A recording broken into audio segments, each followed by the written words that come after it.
And you can think what you want about Trump. He does not have many more full-throated critics of what he says and does than me.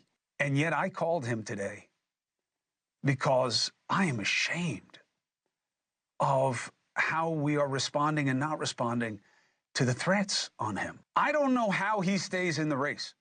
I don't know how he got up after being shot in the head. And you people who try to mitigate that, you need to check yourself. He gets up, pumping his fist, stays in the race, barely even talks about it.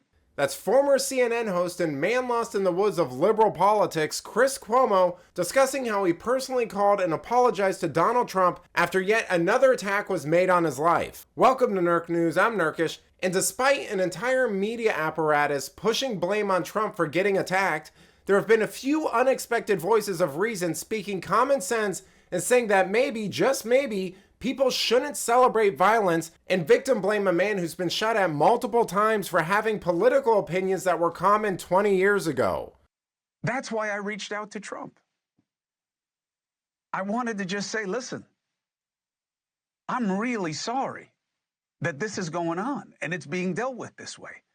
Not because I'm in favor of his politics or what he says. I criticize him all the time. That's my job, and he deserves it. But he doesn't deserve this. A guy pointing an AK-47 at him while he's playing golf? And we take solace in the fact that the guy didn't get any rounds off.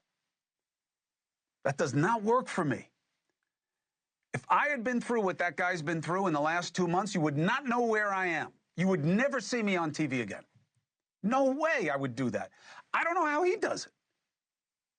He's got kids, they're adults, but he's got grandkids. He's got a wife.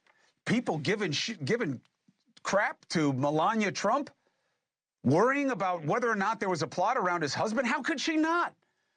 I don't think she's right, but I totally get why she feels that way, and people mock her. And then her husband has a guy pointed with an AK-47. Where are those people apologizing?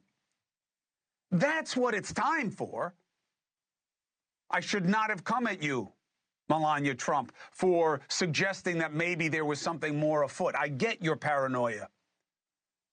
I get your feelings. You have a right to that.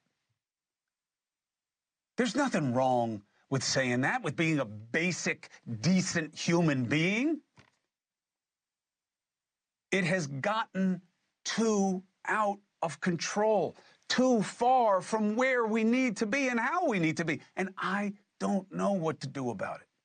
Now, I'm not entirely sure what motivated Frater to do this, but I'm all about seeing silver linings, and regardless of his reasons, Cuomo is speaking common sense to a lot of people who are still in the dark, and if this helps them connect a few dots or put a few pebbles in their shoes, I'm all for it. I mean, liberals didn't corrupt the culture overnight. It was a gradual process of pushing news and media. So it's reasonable to assume that undoing all that would take some time. And I think we're making some progress here, because if we weren't, legacy media and Democrats wouldn't be so terrified right now. They simply can't stand people speaking common sense and pointing out how apparent it is that everything that's happened to Trump is because he's a popular non-establishment candidate. Absolutely everything that happens to him has stemmed from that. The attacks, the court cases, the people for and against him, all of it confirm that fact, and the sooner people wake up to it, the better. But let me know what you think. Is Chris Cuomo being genuine or just trying to desperately make headlines? Let me know in the comments, and if you enjoyed this video, please give it a like and subscribe to the channel. That stuff really does help us out. Until then, this has been Nerk News. Thanks for watching. Bye!